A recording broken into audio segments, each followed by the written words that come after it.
За сайн байцгаана уу итгэлийн аханд үсэ. Өнөөдөр дуулал 112 дугаар бүлгээс та бүхэндээ хуваалцъя. За Библи байгаа бол та бүхэн дуулал номын 112 дугаар бүлгийг гаргаж өгөөрэй.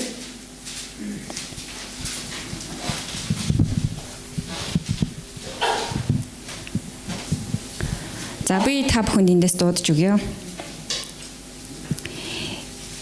Эзнийг магтах тун, эзнээс имээдэг, тушаалуудад нь ихэд баярладаг хүн юутай өрөөлтэй. Үр удам нь дэлхий дээр хүчтэй болно. Чигт шударгын хойч үеийнхэн өрөөгдөн. Гэрт нь хөрөнгө баялгууд байна. Зөвхт байдал нь мөнхөд тогтно. Нэгүүлсэнгүй өрөвч зөвхт чигт шудрах хүмүүсийн төлөө харанхуйд гэрэл цацрана.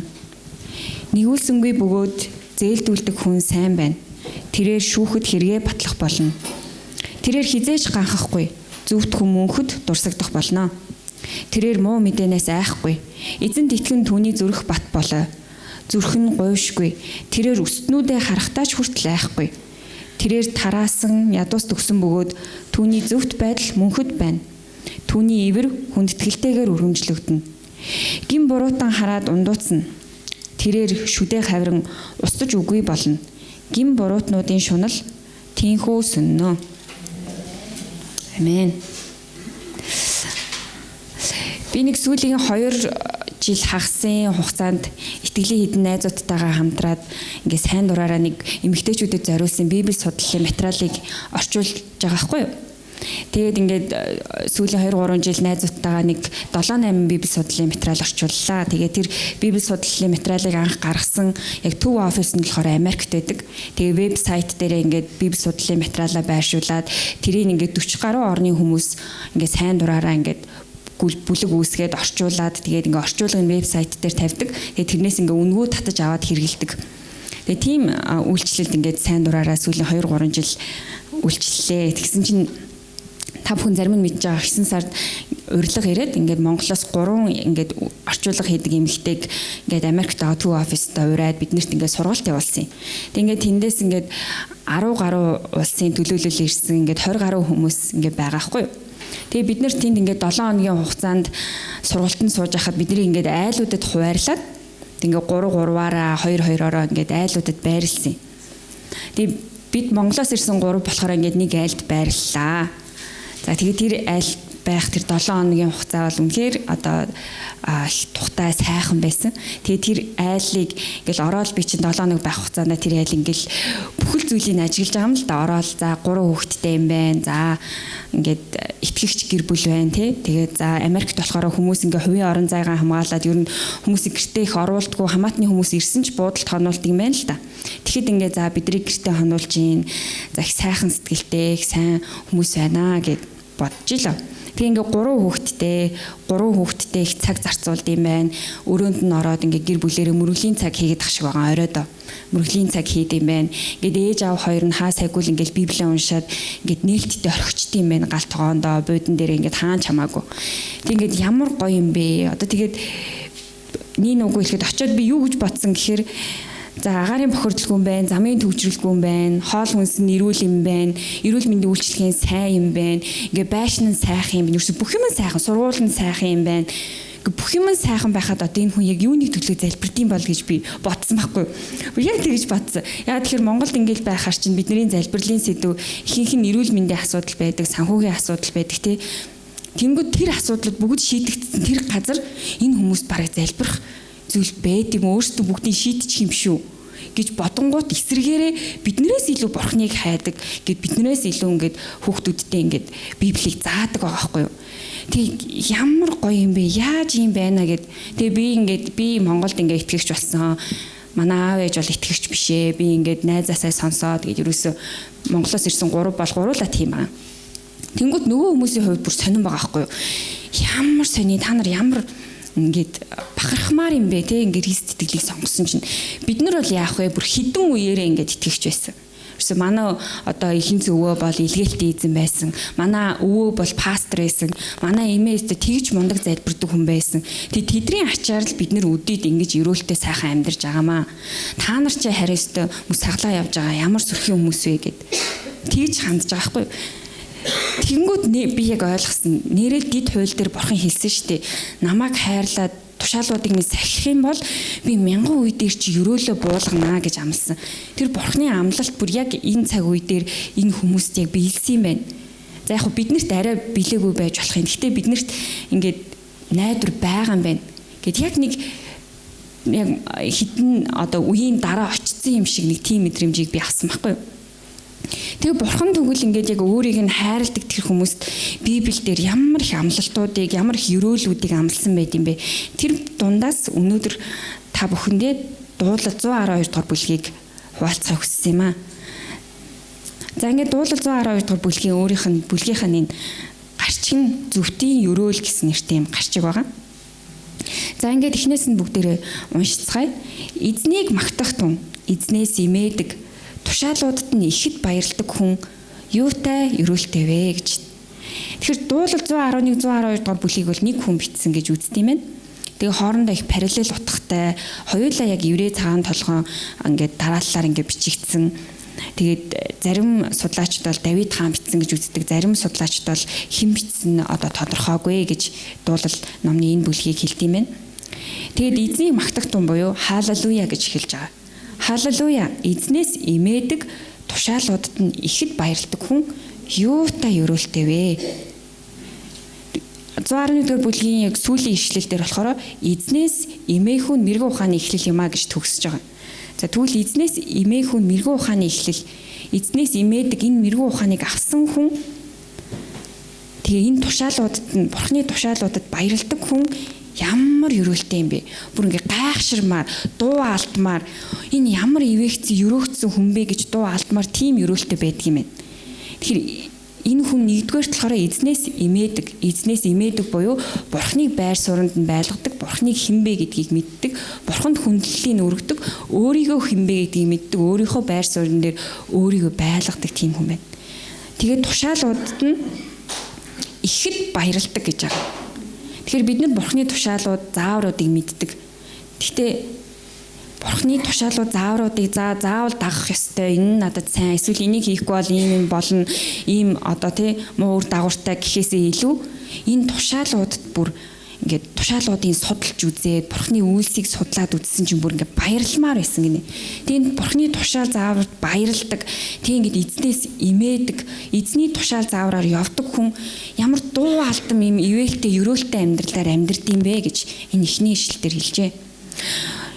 Үргэлжлүүлээд энэ хүмүүсийн амьдрал өрөөлтэй байгаа зогсохгүй гэр бүлдээ эргэн тойрныхондоо хүртэл хэрхэн ивэл өрөөл болж байгаа вэ? Эдийг үргэлжлүүлээд харъя. Үр удам нь дэлхий дээр хүчтэй болно. Чигт шударгын хойч үеийнхэн өрөөгдөн гэж байна. Тэгэхээр эзнийг сонгоод зүвийн замаар явахыг хичээж байгаа үед энэ амьдрал дууссан ч гэсэн бидний үр удам дэлхий дээр хүчтэй болно гинэ. Тэгэхээр бид нар итгэлийг аваад биднэрт мөнхийн аймыг эзэн өгсөн, шагнал болго өгсөн, бэлэг болго өгсөн. Бид нар итгэлээ мэдээж үр хүүхдүүдэд өвлүүлэхийг хичээнэ. Тэгэхээр үр хүүхдүүдийн минь ч гэсэн мөнх амьдралыг эзэн өгнө. Тэрнээс гадна үр удам маань дэлхий дээр хүчтэй болно буюу энэ дэлхий дээр амьдарч байхдаа энэ амьдрал дээрээ хүчтэй байна гэж байна. Энэ дээр хүчтэй гэж орчуулсан боловч яг Эхлэл номын 19-р ишлэлээр бас яг энэ үгийг ашигладаг юм байна. Гэтэ Эхлэл номын 19 дээр юу гэж хэлсэн гэхээр Ноагийн үр удмын талаар ярьж явж байгаа. Тэрээр эзний өмнө чадaltaй анчин байв. Эзний өмнө чадaltaй анчин нёроч шиг гэсэн яриа бий болжээ гэсэн. Тэгэхээр өөрийнхөө хийж байгаа ажилдаа чадaltaй одоо авьяаслаг гэх юм уу тэр зүйл тийм утгаар ч гэсэн энэ үгийг ашигласан байна. Бас нэг өөр орчуулга дээр хийж байгаа ажил болгондоо амжилттай байдаг гэсэн утгаар бас тайлбарсан байлээ. Тэгэхээр үр удам маань энэ дэлхий дээр амьдарч явах явцдаа үгүй хийж бүтээж байгаа үйлсээрээ эсвэл эргэн тойрныхонтой гэрэл болноо. Тэгэхээр авьяас чадвараараа гайхагдана гэсэн утгаар энийг тайлбарлаж болох нэ. Гэрт нь хөрөнгө баялагууд байна. Зөвхт байдал нь мөнхөд тогтноо гэж байна. Ингээд чигт шударгаар яваад хөдөлмөрлж байгаа хүмүүс тийм үү? яваанда яг одоо тэр мөчд байхгүй ч гэсэн аяанда тэр гэр бүлийн одоо материалын хэрэгцээнүүд хангагдах нь тодорхой. Тэр утгаар нэгдүгээрт хэлж гин нөгөө талаар бас Библийн тайлбар дээр энийг юу гэж хэлсэн гэхээр гэрт нь хөрөнгө баялгууд гэдэг нь энэ нөгөө гарт баригдахгүй одоо тэр хөрөнгө баялгыг хэлж байна. Тухайн гэр бүл одоо юутай зүйрлэшгүй тэр хүмүүсийн үргэлж хайж идэг тэр амар тайван тэг гүн гүнзгий зүрх сэтгэлийн тэр баяр баясгалан тэр гэр бүл цалгиж бэлхэж байдаг гэдэг утгаар гэрт нь энэ хөрөнгө баялаг одоо бэлхэж байна гэж бас тайлбарлсан байна. Тэгэхээр тэр хүн эзнийг дагаж эзнээс имэж эзний тушаалуудыг судалж тэрэнд баясаж ингэж явснараа тэр хүн гэр орондоо бас ерөөл болдог ахны. Үргэлжлүүлэн 4-р ишлэл 5-р ишлэлийг харъя. За тийм хүн нэгүүлсэнгүй өрөвч зөвхт чигт шудраг хүмүүсийн төлөө гинэ. Тэг харанхууд гэрэл цацарнаа. Тэгэхээр ийм хүн яг л одоо бурхны биднээс хүсдэг тэр зүрх сэтгэлийг зам чанаруудыг энэ хүн өвлсөн тээсэн байдаг ахан. Нэгүүлсэнгүй юм байна. Өрөвч юм байна. Зөвхт юм байна. Шудрах чигт шудраг юм байна. Хүмүүсийн төлөө гэсэн сэтгэлтэй юм байна. Өөрийгөө биш бусдыг нэг тавьд юм байна. Бусдын сайн сайхны төлөө явдаг юм байна. Бусдын эрх ашгийг гин тэргүүнд тавьдаг юм байна. Тэгвэл ийм хүмүүсийн төлөө болохоор харанхуйд гэрэл цацарнаа гэж байна. Тэгэхээр бидний энэ дэлхийн нийгэм бол харанхуй болсон гэж бид нар ярьдаг тий харанхуй болж ийн улам л ингээл одоо муу мухай зүйл газар авж ийн гэд. Гэхдээ энэ бүх зүйл эргэн тойрон ингээ харанхуй муу мухай болсон мэт санагдавч ийм хүмүүсийн амьдрал дээр бол гэрэл цацардаг. Энэ хүмүүсийн амьдралаас гэрэл цацарсаар байдаг юм байна. Тэгээ бид нар өөрсдийнхөө дотроос цацруулаад байгаа биш. Бурхан байгаа учраас яг нөгөө сар нарны гэрлийг ингээ тусгаад ойлгож харуулахдаа сар гэрэлтэж байгаа юм шиг харагддаг шиг ингээд бурхантай бид нар ингээд ийм хүн бурхантай ойр байснараа нийгэмдээ бас өөрийнхөө амьдралд харанхуй мэт байгаа тэр амьдралд бурхны гэрлийг цацруулдаг, бусдын амьдралд гэрэл цацруулдаг, өөрийнхөө амьдралд ингээд гэрлийг цацруулдаг юм байна. Нэгүүлсэнгүй бөгөөд зээлдүүлдэг хүн сайн байна. Тэрээр шүүхэд хэрэгээ батлах болно. За бид нар ярьдаг штэ тий за зөв шудрага явлаа гэд юу хожиж байгаа юм тий бид нар ингээл тэгэл зөв хүний эсрэгэл бүх зүйл ажиллаж штэ жоохон сэргэлэнтэж муу санаа гаргасан хүмүүс хожиж гин яг тийм яриаг бол бид нар сонсдог. Гэхдээ яг тийм хүмүүс бол эцэстээ тэдний худал зүйл бол заавал ичлэгддэг. Харин чигт шудрага явсан хүн бол шүүхэд хэрэгээ батална гэж байна. Хизээч шүүхтэр одоо шударгаар бол энэ хүнийг яллаж чадахгүй энэ хүний зөв байсан үргэлж ингээд бусдад илэрнэ. Бусад хүмүүс магадгүй атаархаад энэ хүнийг унах гэж оролцсон ч шүүхтэр тэр хүн заавал ялах болно. За эзнийг даадаг энэ зөвхт хүн хизээж ганхахгүй. Тэгээд зөвхт хүн мөнхөд дурсагдах болно гэж байна. Яг л нөгөө миний очисон айлууд тэр хүмүүс манай өвөө ийм байсан, эмээ ийм байсан, өвөг эцэг маань ийм байсан гэл дандаа илгээлтийн эзэн пастор байсан, эсвэл залбирагч байсан, цуглааныхаа эсийн бүлийг ахалдаг байсан гэж ярьж байгаа шиг тэрийг үр хүүхдүүд нь ингээд мөнхөд сайнаар дурсаж бахархаж ярьж байна.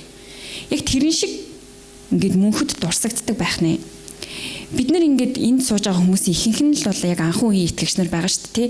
Өөртөө сайн мэдээ сонсоод хин нэгнээс итгэлийг өвлж авсан гэхээс илүү яг өөртөө шийдвэр гаргаад өөрөө эзнийг таниад яг мөс саглаад явж байгаа хүмүүс. Тэгэхээр яг бидний үр удам те 2 3 4 5 дахь үе мянган үе маань Питаны ургац гэж чуулганд өвөө маань өвөг эцэг маань элемц эмээ маань анх явж эхэлсэн. Тэгээд ингээд энэ итгэлийн амьдралаар биднийг хөтлөн дагуулсан. Тэр эмээгийнхаа тэр ээжийнхаа аавынхаа зөв замаар явсны ачаар бид нар өнөөдөр тэр итгэлийн өвлөд ийм сайн сайхан амьдарч байгаамаа гэж яриул ямар гоё вэ.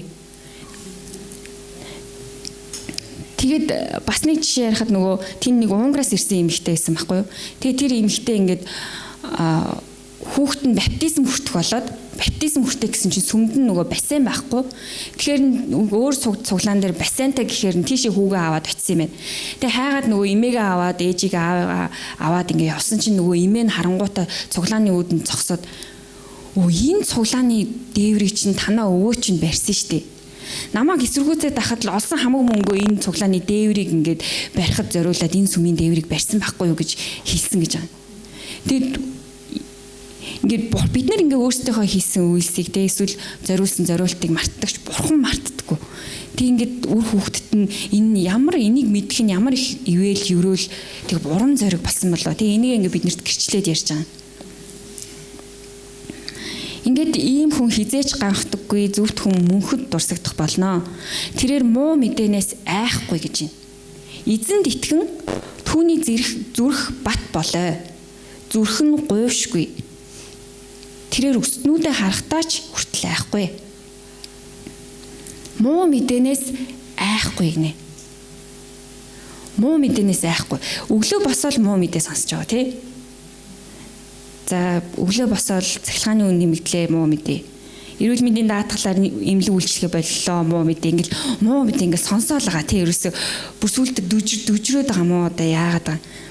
Тэгээд тийм муу мэдээнээс ерөөс цочирддгүй айдгүй гинэ. Тэгээд нэг Английн теологч Жорж Хорн гэдэг теологч яг энэ тал дээр ингэж хэлсэн байна. Бурханаас ингээд зохих ёсоор имээдэг хүн бүх айдсаасаа чөлөөлөгддгөө. Тэг Бурханы зарлиг тушаалыг дагдаг, түүнд нь баярладаг хүн энэ дэлхийн материаллык зүйлсийг хүсэх хүслээсээ ангиж ирдэг гэж хэлсэн байна. Тэгэхээр муу мэдээ ингээд бид нэр сонсогдсон ч гэсэн энэ эзэнд итгэл найдвараа тавьдаг зөвхт хүн болохоор айдгүй. Ерөөс итгэл нь ганхдаггүй. Муу аимшиг муу мэдээ сонссон магадгүй нийгмийн муу мэдээ эсвэл гэр бүлд нүүр хүүхэд аав ээж тий муу мэдээ ингээд сонссон ч энийг эзэн сайнаар эргүүлнэ. Бурхан бүх зүйл Бурханы хяналтанд байгаа. Тэр Ром 8:28 дээр хэлдэг шиг бүх зүйл эцтэй тэдний сайн сайхны төлөө хамтдаа ажилдаг гэдгийг мэддэг. Ерөөс итгэл нь гуйвдгүй ингээд бат зогсож идэм юм. Тэгээд тэрээр тараасан ядуус төгсөн бөгөөд түүний зөвхт байдал мөнхөд байна. За бид нар түрүү хэлсэн шүү дээ. За эд баялагтай болох юм байна. Нэг талаар материаллык зүйлийг хилжээж магадгүй гэсэн. Тэгвэл бид нар ингээд материаллык зүйлтэй болоод эсвэл эд хөрөнгөтэй болоод санхүүгийн чадвар маань нэмэгдээд их мэдлэлтэй болоод ирэхээр бид нар ямар сорилтонд ордог вэ? Айл болох өөртөө нахыг боддог. Өөр тийм сорилтонд ордог тийм биз? Тэгвэл энэ зөвхт хүн бол тийм сорилтноос яаж гардаг вэ гэхээр тэр цуглуулсан эд хөрөнгө өөрийнхөө эсвэл их мэдл байгаа нөөц боломжоо тараадаг гинэ. Тэрээр тараасан гэж энэ ядуус төгсөн ингээд бусдад тараадаг, өгдөг, илгээлтийг дэмждэг, үйлчлэлийг дэмждэг байх нь. Чуулгандаа өргөдөг. Тэгээ энэ хүний зөвхт байдал бол мөнхөд байна. Түүний ивэр хүндэтгэлтэйгээр өргөмжлөгдөн. Ивэр буюу нэр хүндийг ярьж байна. Тэгээ нэр хүнд нь нэр хүндтэй байх юм байна. За тэгвэл ийм биш хүн эсрэгээр ийм хүнийг хараад татаархдаг. Яхаараа энэ хүн ингээд тий би одоо насаараа л энэ зүйлсийг хайгаад хойноос нь хөдөлмөрлөөд надад байхгүй байхад энэ хүн ингээд бүх зүйл ингээд байгаа юм бэ гэд хараад атаархдаг. Тэгээд Бурхныг байр суурьнд нь тавьдгүй, өөрийгөө бүх зүйлийн тэргүүнд тавьдаг, бүх зүйлийг өөрийнхөө төлөө ажилуулахыг хичээдэг. Тэр хүмүүст юу болдог гэхээр гин буруутан хараад ундууцдаг гэж. Дургуутд юм байна тийм хүмүүсийг хараад. Шудраг бус санагддаг байх магадгүй. Тэгээд тэрээр шүдээ хаврын устж үгүй болноо. Тийм хүн. Тэг гин буруутнуудын шунал тийхүү сүннөө. Тэг маш одоо харамсалтайгаар дуустдаг байна. Харин эзэнд итгэл найдвараа тавиад эзнээс нэг талаар эзнээс имээдэг, нөгөө талд эзний тушаалуудыг сахидаг, эзний үйлсийг ингээд Библиэс уншдаг, тэрийг хараад бүр ингээд уншаад хахаар сүулдэ тэрэнд нь ингээд баярлдаг. Тушаал зааврыг нь дагдаг тэр хүмүүс болохоор энэ өрөөлүүдийг Бурхан өөрт нь төдийгүй гэр бүлд нь үе үед нь амлажээ.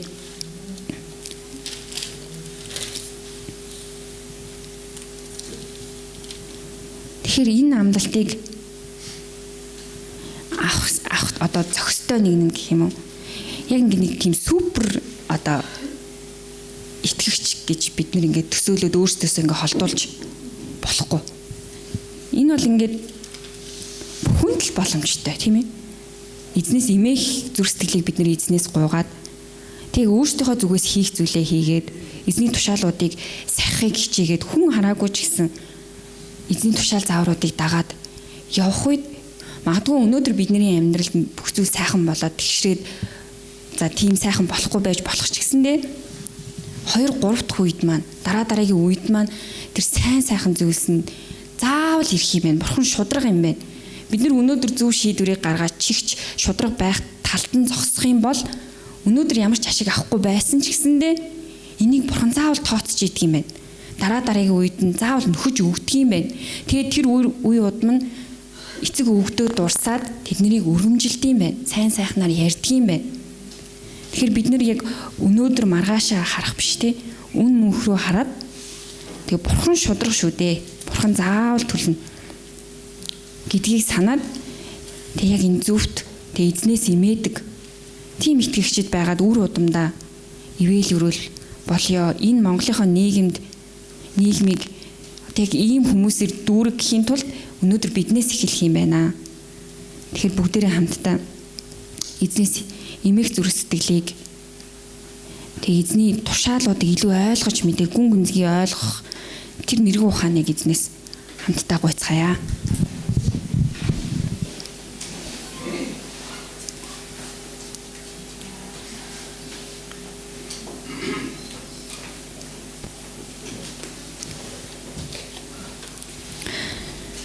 Халелуя. Та ямар сайн бурхан бэ? Та өөрийн цорын ганц хүү Есүсийг энэ дэлхий дээр илгээгээд бидний гим нүглийг уучлж та аварсан. Бид өөрсдөө хизээч ангижруулж чадахгүй, аварч чадахгүй байсан тэр гим нүглийн ангалаас та биднийг үнэхээр татан гаргасан. Тэгээ та бидэнд мөнх амийг өгсөн. Энэ бол юутайч зөөрлөлшгүй гайхамшигтай бэлэг үлээ. Танд баярлалаа. Та үнэхээр өгөөмөр бурхан юм. Та шудраг бурхан юм. Та итгэмжит бурхан юм. Танд баярлалаа. Та бидэнд мөнх амийг амлаа зогсохгүй энэ дэлхий дээр хүртэл тэр сайн сайхан амьдрал ивэл өрөөлийг таныг дагсан хүмүүст та амлажээ.